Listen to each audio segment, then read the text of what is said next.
Hey folks, today we're going to show you how to set up automated synchronization of fonts. This is done on a server-side control setting and requires placement of a special server properties file in each client.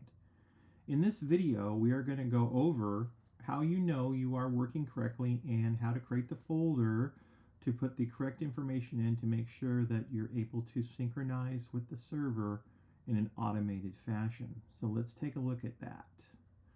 First of all, I have my client software up and running here, and these little gears here show you that you have the proper placement of your server properties file. And if you already have this, you have proper placement of your server property file. That's one way to tell. As you can see, I've enabled lock system folders, hide system fonts, and synchronization is automatic every hour. You can set this from 1 hour to 72 hours. Where do we do this? Well, if you're an admin, you need to have admin privileges. You're going to go to the settings tab of the server once you're logged in. You're going to make sure that the client settings, these are server-side controls for the client, are enabled. You're going to select what you'd like. You are going to also, if you are using anything other than email password, you are going to configure your login method here as well. So if you say you're using Azure, you're going to tell the server, oh, hey, I am going to be using my Azure ID to register my client software. And you're going to select the appropriate directory. If you just want to synchronize the fonts that are changed by the administrator, you are going to set your time here. Mostly everybody defaults to 1 hour. Once that is done, you are going to configure the server properties file by selecting this. Once you do, you are going to take a screenshot of this to show you what's in that file and where it goes, but I'm going to get more detail. So I'm going to download that server properties file, and then I am going to put it on my desktop. This can be delivered in a remote fashion. So if you're an IT professional, you can deliver this remotely. So let's take a look at how that's done. That's the second most important part. So you've configured your server properties file, and you've looked at your client. So let's take a look at a couple locations that are important in the system itself for each user.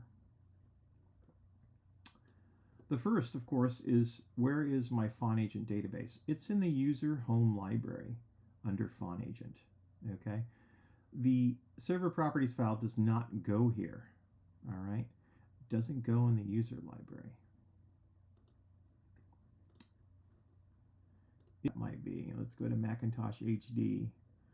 So in the Macintosh HD section, you have the user information, but you want the system information here. So you need to create a folder with that server properties file in this library here. So let's look at that. So we're going to need to look in preferences, and then from there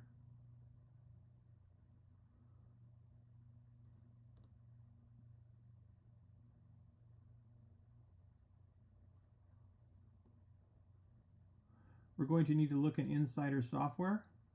So what we need to do is create a folder called Insider Software, one word. Create a folder inside that called V9, and a server properties file that we created, we drag into that folder right here. Okay, this is very important.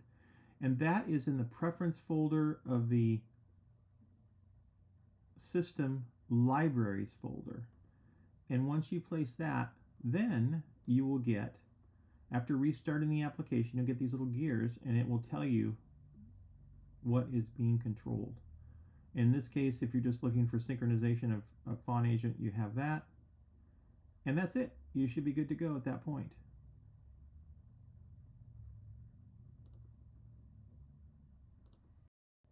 Now that we've shown you the locations in video, here is a written description of the placement and how this file works.